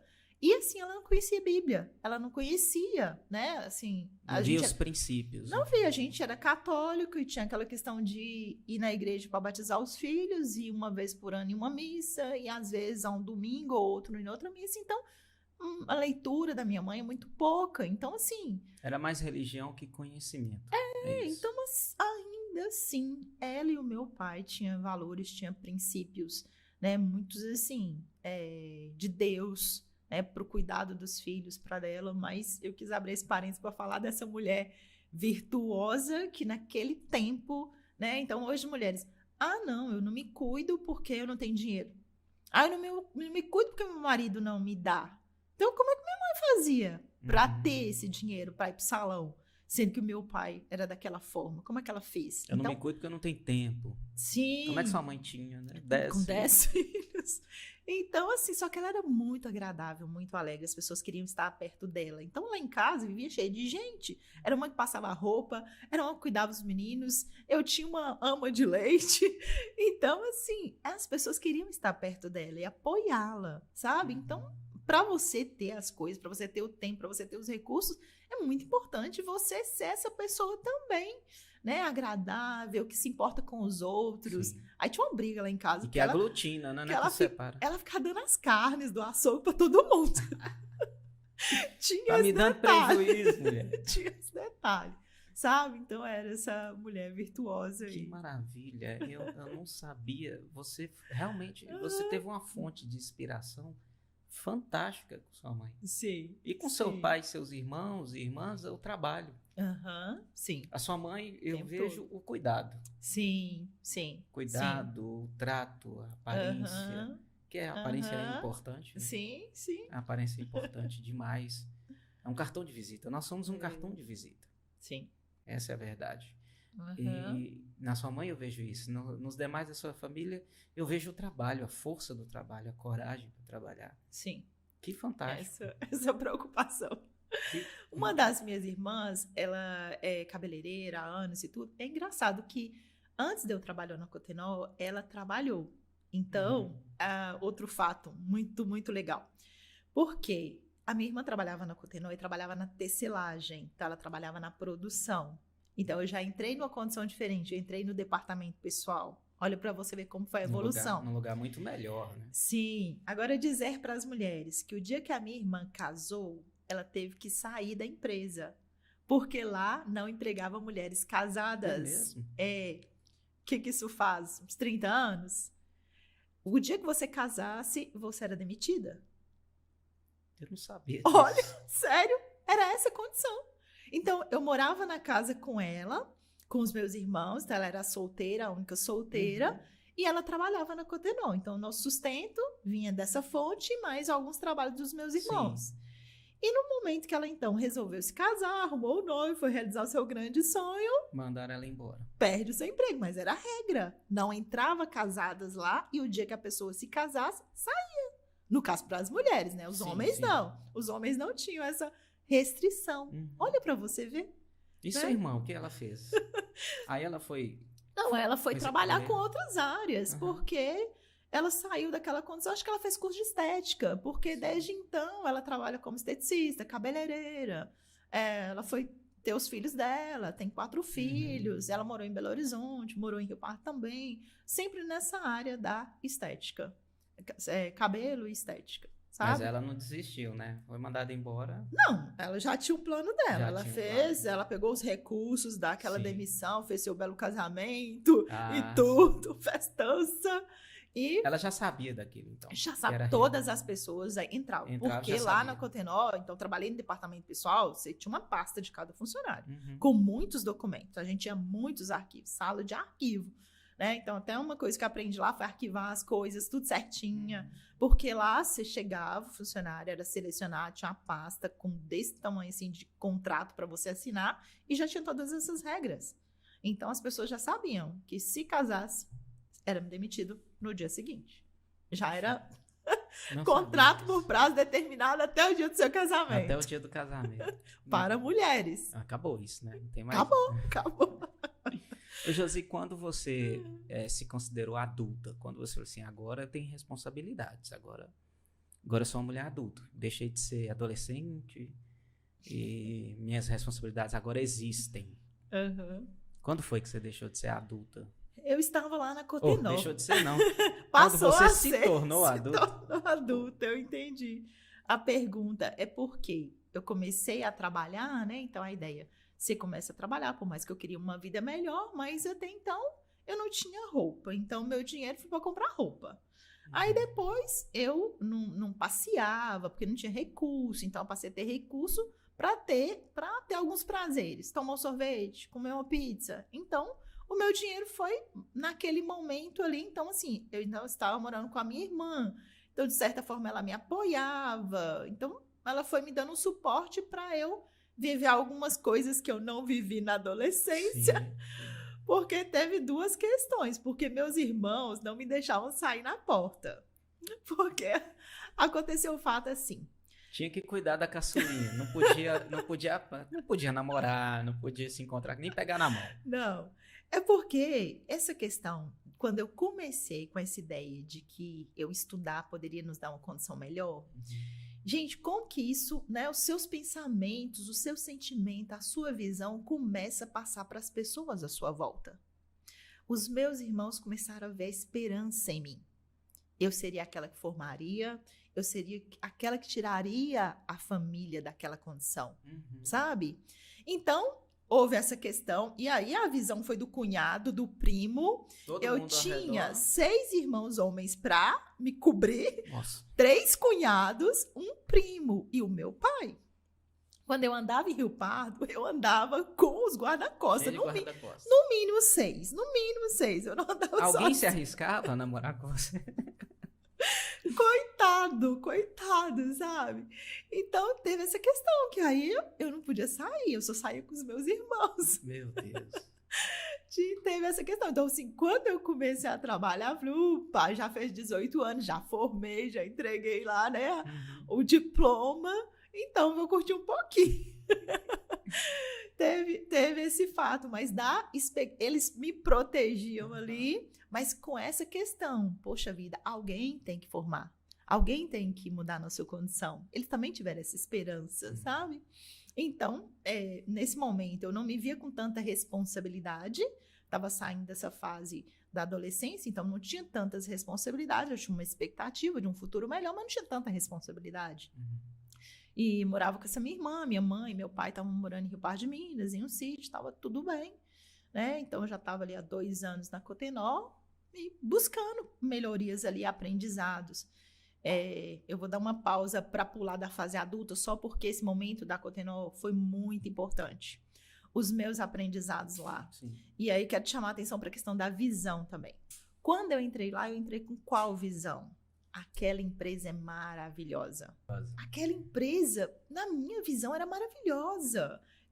Podia me dar aquele salário e todos os benefícios. Então, eu entrei para lá com essa visão. Entendi. Muito bom. Então, eu dizia para todo mundo, lá é maravilhoso, lá tinha o melhor plano de saúde, lá dava um vale-refeição. E as pessoas vinham me dizer, mas o salário de lá é pouco. Eu falava, é pouco, mas tem o vale assim, tem o vale assim. E dava uma refeição e não sei o quê. Então, e aí eu comecei a abrir porta de emprego para as pessoas lá. Sabe, naquele lugar. E comecei a ter boas experiências. Então, eu tive um aprendizado de departamento pessoal, de relação com pessoas, porque tinha 1.500 funcionários. Sabe? Eu que entregava ticket de refeição para eles, eu que entregava a feira. E assim, essa questão do trabalho, do aprendizado do trabalho, eu não tinha preguiça.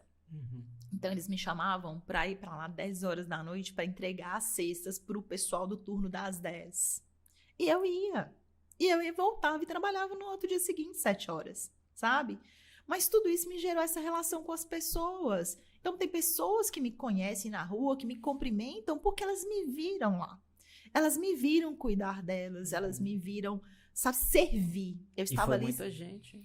Muitas pessoas, sabe? Então, assim, nossa, eu tenho muita gratidão por esse tempo ali na Cotenó. Você passou quantos anos lá? 2 anos, quase 3 anos que eu fiquei nesse tempo. E, assim, essa questão de você estar disponível, quando a secretária dos diretores entrava de férias, eu substituía a secretária, sabe? A questão hoje que eu vejo, muitas mulheres não se capacitam. Eu busquei me capacitar. Enquanto que eu estava no 2º grau, não tinha um trabalho, eu ia para o Senac, aprendi todos os cursos do Senac. E naquele momento, eu tinha um curso de Telex, e lá tinha um Telex. Então, quando eu substituí a secretária, eu tinha a melhor da geografia do Senac. Então, eu sabia mexer com documentos, sabia arquivar documentos e sabia mexer no Telex. Você estava preparada? Totalmente, assim, o tempo que eu fiquei estudando nessa fase da adolescência, eu fiquei me preparando para esse primeiro emprego. Isso é muito importante, essa preparação. Sabe, eu vejo as pessoas, não sei digitar, não sei mexer no computador. Nessa era, tem pessoas que não conseguem digitar, né? Às vezes trabalham só com o celular. E naquele momento ali, eu tinha me preparado. Então, a experiência ali, então, eu trabalhei com essa diretoria, e eu quis fazer essa pausa aqui porque isso é espetacular o que você deixa. Sim.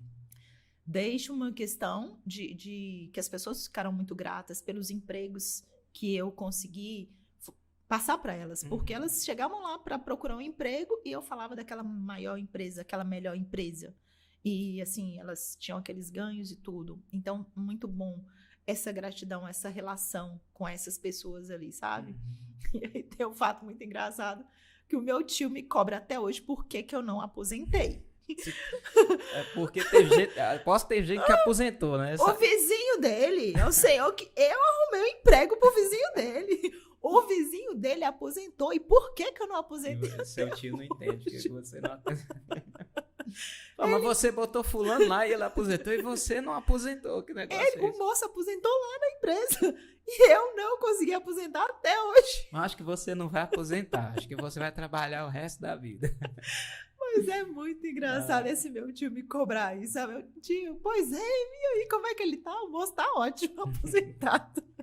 Que legal, Josi. Gerou esse aprendizado, João, e gerou uma questão que foi assim, nossa, foi tão forte que eu não achei que aquele aprendizado, aquele momento ali naquela empresa, que eu tinha deixado ali naquela empresa? Eu só tive noção do que eu deixei naquela empresa 20 anos depois. Olha só. 20 anos depois. É uma semente, né, que você plantou e ela deu esse fruto, né? Você viu a quantidade de pessoas que você impactou.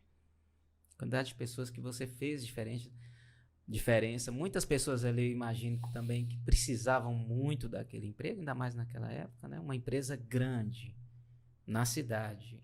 Montes Claros ainda não tinha esse porte que tem hoje, né? Hoje nós temos aqui várias oportunidades de trabalho. Hoje é uma cidade muito boa para trabalhar, tanto que atrai investidores, pessoas de fora para trabalhar. Sim, né? sim. Da Bahia, de São Paulo, do Rio de Janeiro, do Rio Grande do Sul. Eu vejo isso. Sim. Eu abro contas, eu trabalho no banco, eu abro contas para pessoas do Ceará. Olha. O que eles vieram fazer aqui? Sim. Eu abri contas esse dia para indianos. O que eles vieram fazer? O que eles viram na cidade? É até um recado que a gente dá para as pessoas, né? Montes Claros é ruim. Não é ruim. Você que não viu as oportunidades. Você não se abriu para as oportunidades, né? Sim. E além de você se abrir para essa oportunidade, você criou oportunidades na vida das pessoas. Sim, sim. Legal. Foi muito legal. E gente, fala assim que o plantio é opcional, mas a colheita é certa. Né? Que legal. Porque eu estava em 2011, no escritório de contabilidade, e eu sou assim, já fui para o escritório de contabilidade, mas eu gosto de relacionar com pessoas. Então, eu precisava ir nos órgãos conhecer as pessoas, porque quando eu ligasse para lá, eu queria saber com quem que eu estava falando.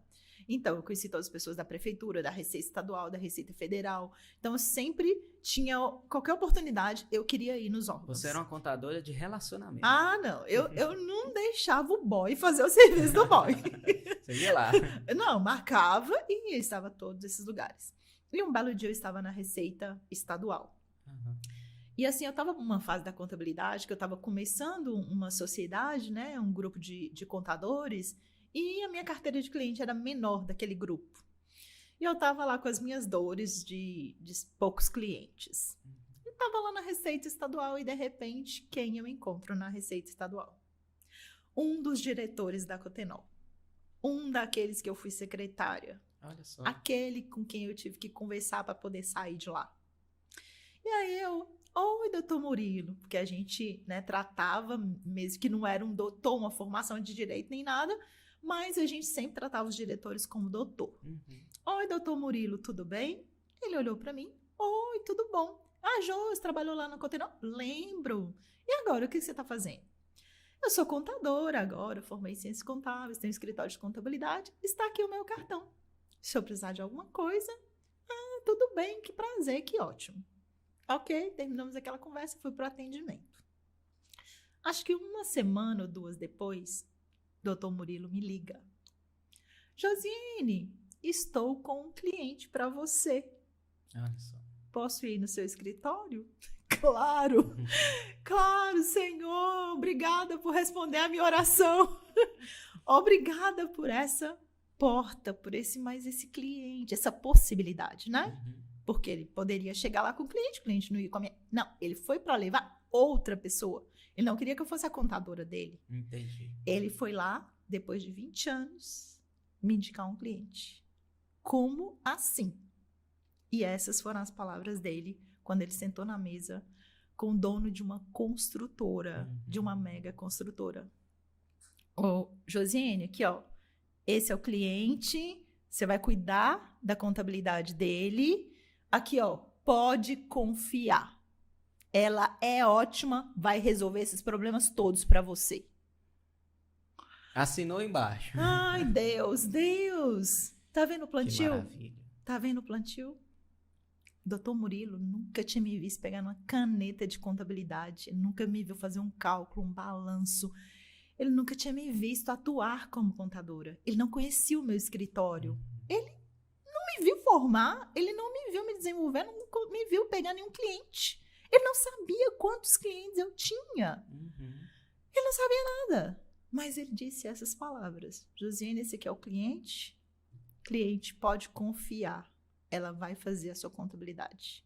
E o cliente imediatamente trocou de contador. Passou a me pagar mais do que o contador anterior. Então, assim, nossa, eu fiquei muito grata a Deus. Mas eu quis dizer dessa história da Cotenó, do que eu plantei ali, e que foi fantástico, e que veio no momento, sabe, essa resposta, foi a maior resposta de um plantio na minha vida, sabe, no momento que eu precisava, e de uma maneira extraordinária, que eu nunca imaginei que eu tivesse deixado isso ali naquela empresa. E que agora na colheita você vê o resultado. Ai, foi maravilhoso. Foi maravilhoso, foi muito bom, foi maravilhoso. Que aquilo maravilha. ali, sabe, João?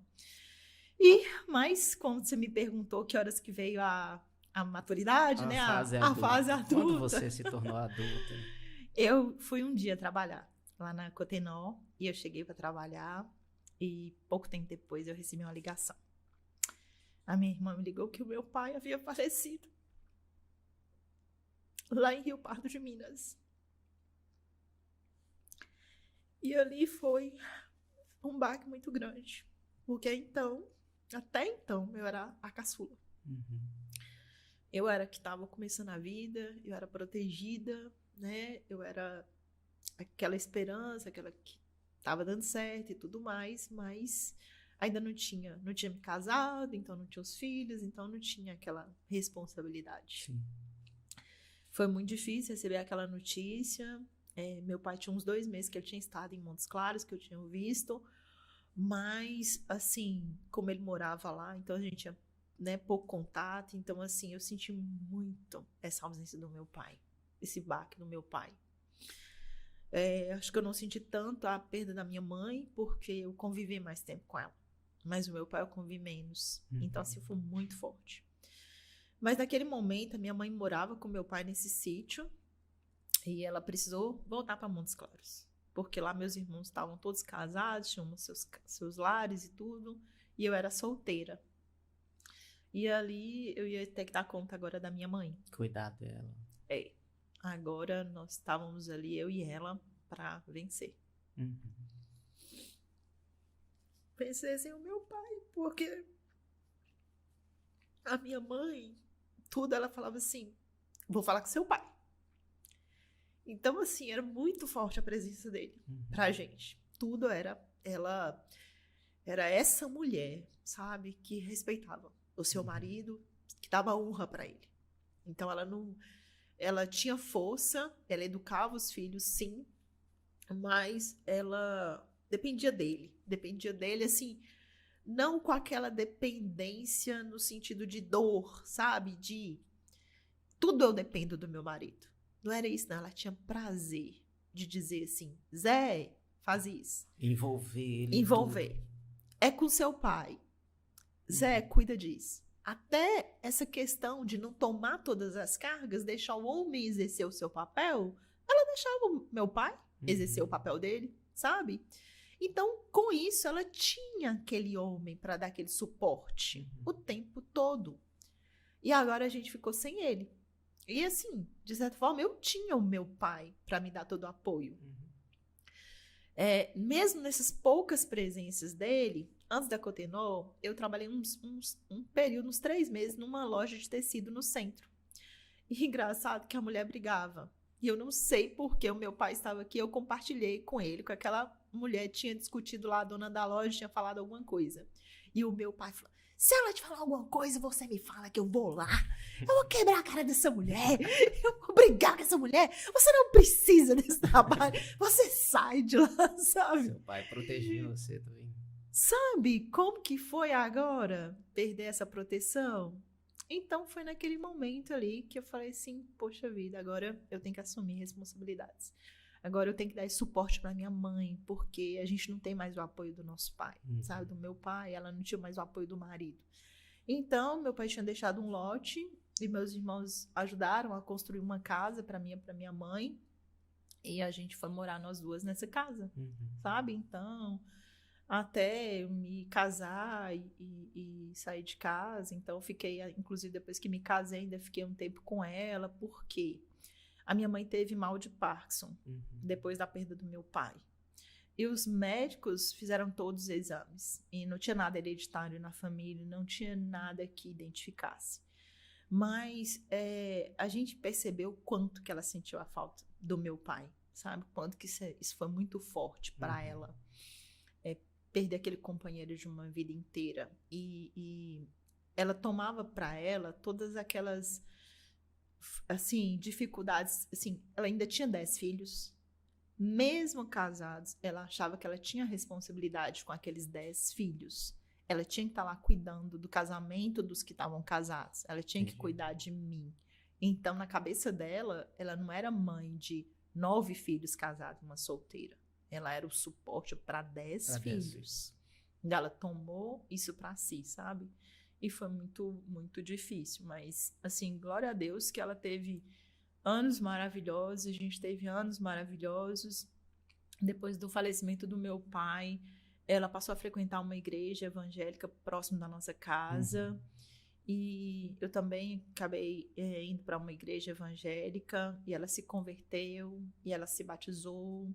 E ali ela deixou ali uma história linda, porque aquelas irmãs lá da igreja todas ficaram apaixonadas com aquela mulher alegre, aquela mulher, ó, pra você ver, diante de tantas dores ela não perdeu a alegria, ela contagiava, ela era muito carismática, ela era muito agradável. Então ela deixou naquela igreja ali, nossa, amigas, sabe, o pessoal no velório dela fez culto pra ela, cantou a música que ela gostava, elas sabiam a música que ela gostava. Que legal.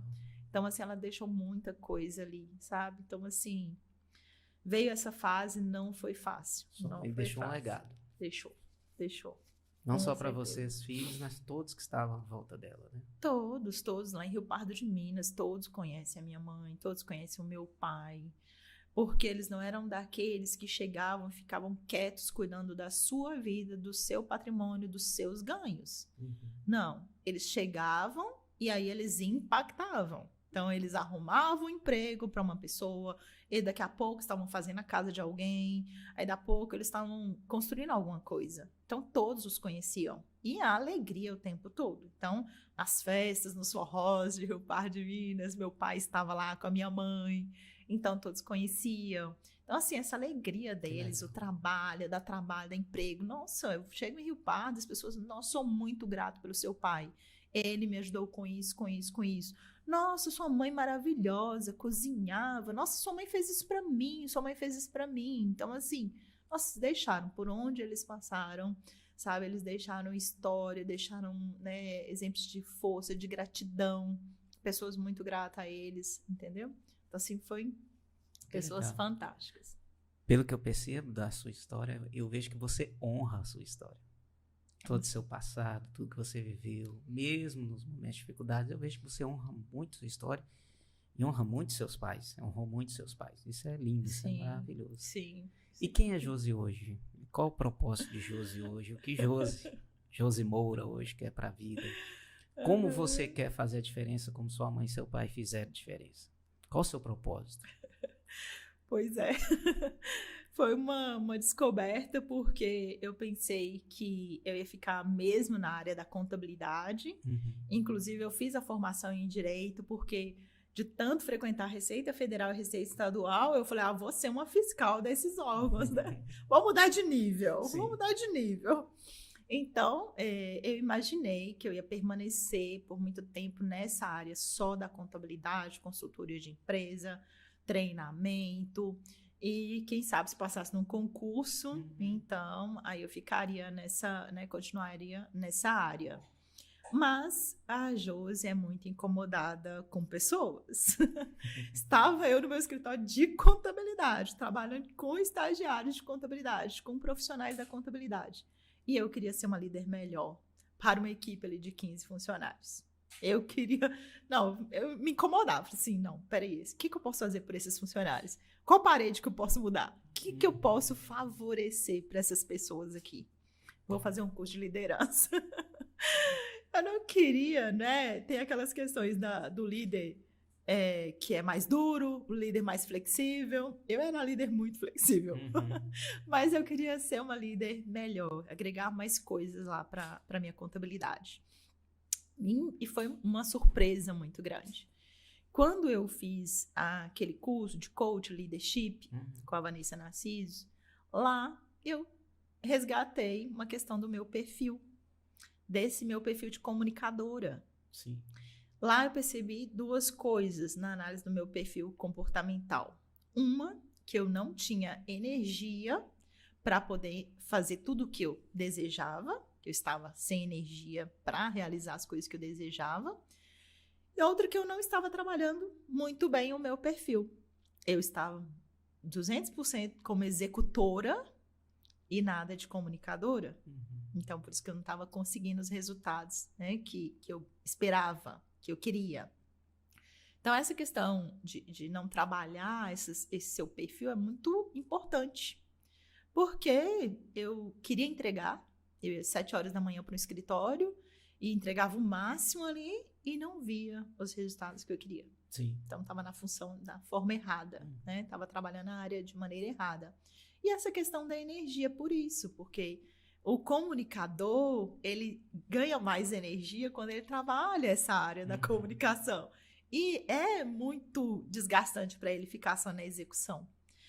A contabilidade, ela suga a gente muito para a execução, no sentido de que todo dia tem uma lei nova, você tem que estudar e você tem que treinar a equipe. Aplicar aquilo, né? Aplicar. Então, eu colocava a mão na massa, eu estava junto com a equipe.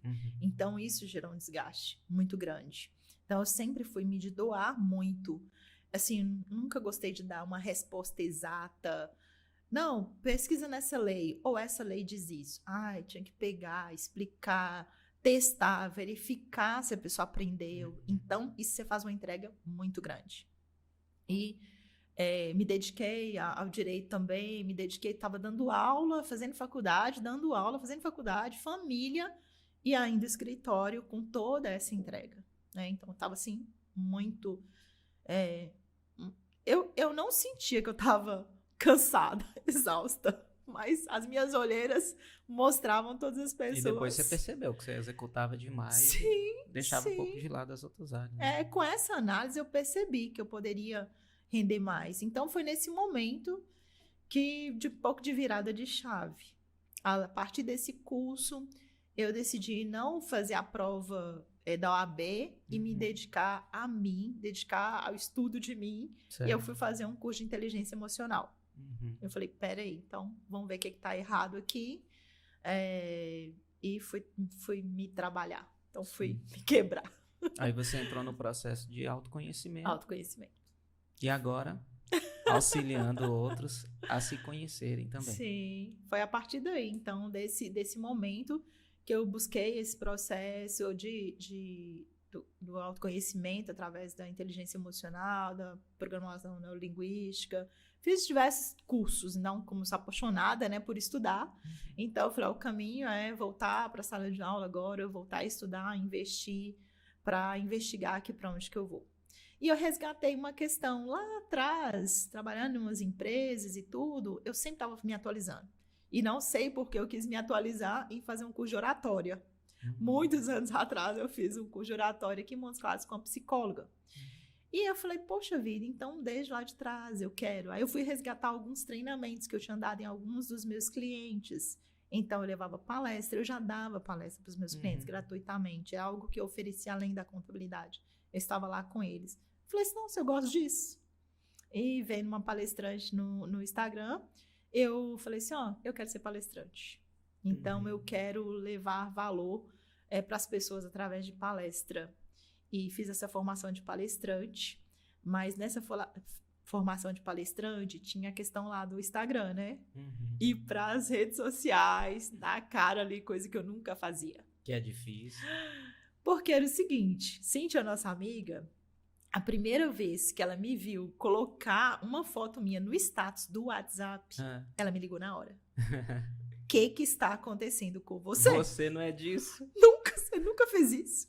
Eu falei, amiga, status do WhatsApp. Eu nunca tinha postado. Meu telefone sempre era para trabalho. Ou no máximo contato com a família. E você não aparecia tanto... Rede social, jamais. Nas palestras, só naquele círculo seu ali, né? Sim. Profissional. Era só profissional. Era só para os meus clientes que eu dava palestra, treinamento. Era só para aquele público. né? Então, eu nunca tinha pensado em outro público, era esse treinamento mesmo. Mas, então, rede social, naquele momento, eu pensava assim, é algo que vai tirar o meu tempo. Então, eu não tinha tempo para rede social, não tinha tempo para ver rede social e nem para estar nas redes sociais. E ali, o dia que eu postei essa primeira foto, e foi a primeira iniciativa, mas foi uma grande barreira a ser quebrada. Sim, com certeza. Não só aprender sobre redes sociais, sobre esse canal de comunicação, já que era, né, essa área da comunicação era muito forte para mim, né? Tinha muita facilidade de falar no presencial e tudo, né? A igreja me favoreceu isso também, o aprendizado, né, na igreja. Mas ainda assim, mesmo não me sentindo uma pessoa tímida, boa comunicadora, veio a barreira da rede social. Essa é uma barreira. A exposição. Nossa, e foi muito difícil. Tinha medo das críticas, não? Ai, veio aquele medo lá de trás, sabe? Lá da infância. Porque aí eu tinha que ser a boazinha para ser aprovada. Então, falar só o que o povo quer ouvir? Só. E agora? Eu tinha que ir para a rede social. E o medo? E a aprovação? Então, eu tive que ressignificar essas questões lá com meu pai, viu, João? Para eu conseguir gravar um vídeo, para eu conseguir gravar um stories. Muitas vezes eu tentava gravar o stories, gravava ali 3 vezes e salvava e não publicava. E eu ficava ali, meu marido começou a me ajudar nesse processo, os meus filhos, e eu chorava, sabe? Chorava. E ele via... Não, ele falava assim, não, gata, tenta de novo. Quer? Aqui. Ele falava assim, não, gata, tenta de novo. Aí eu tinha que fazer um stories, às vezes caminhando de manhã, dar um bom dia.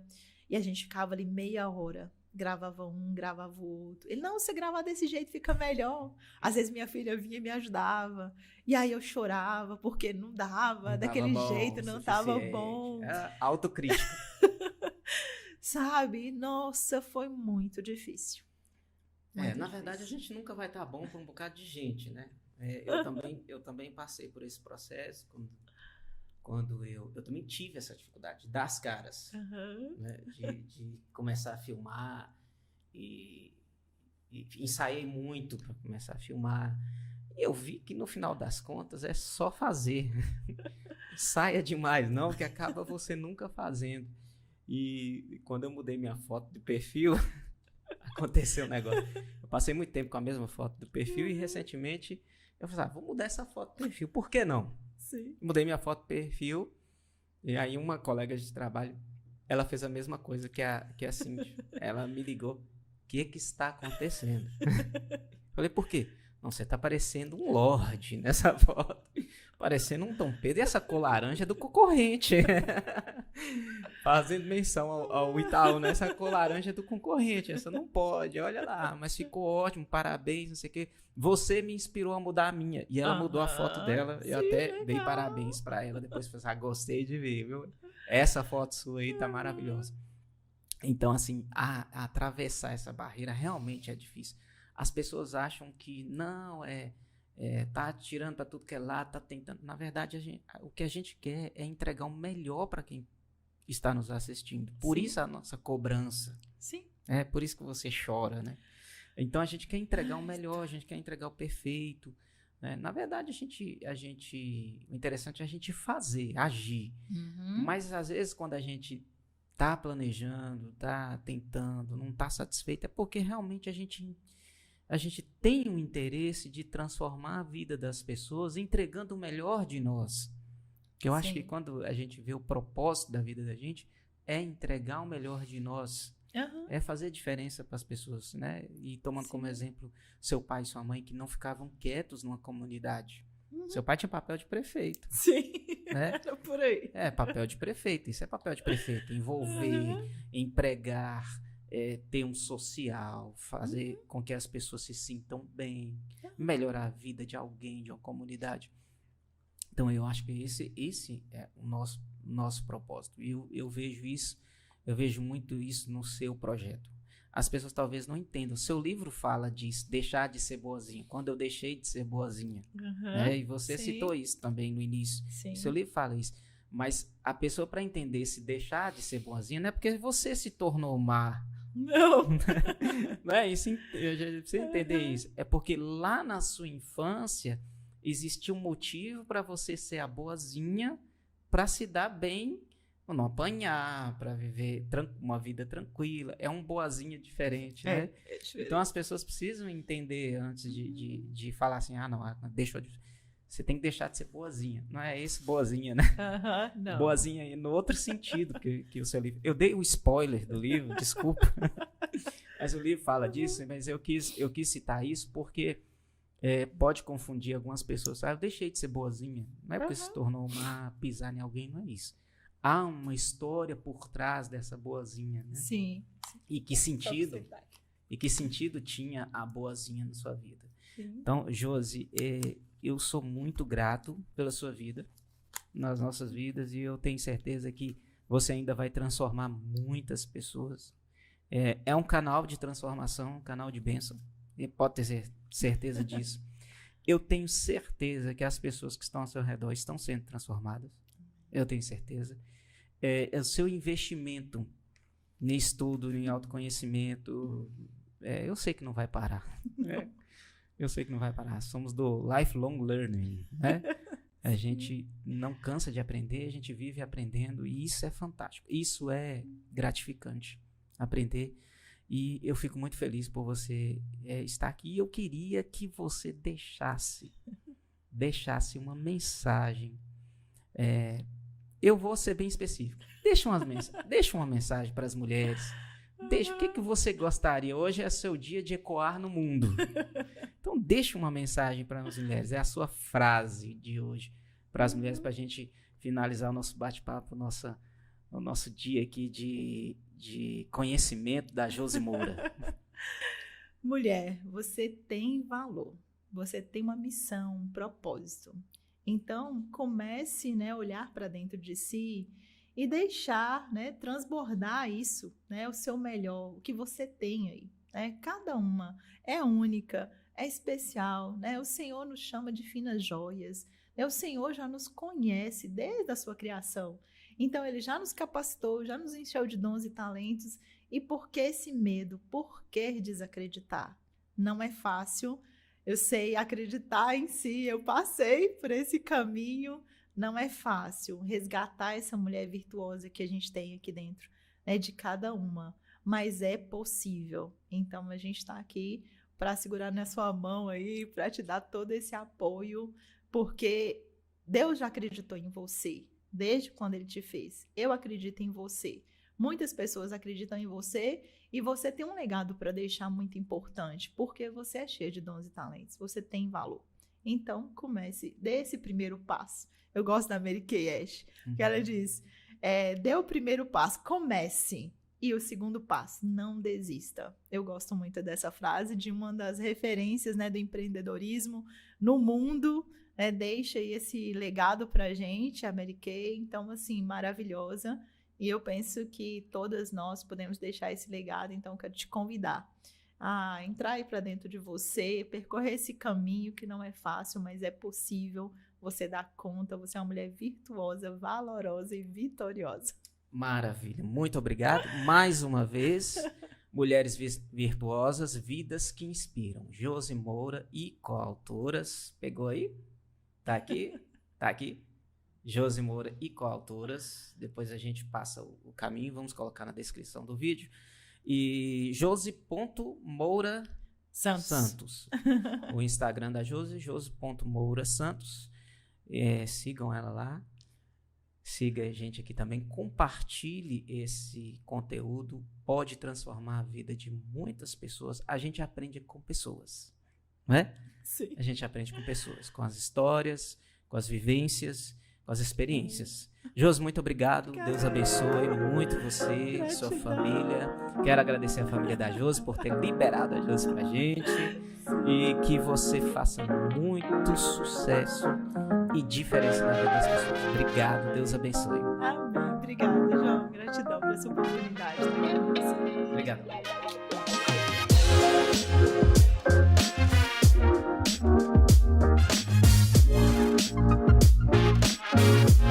Obrigada.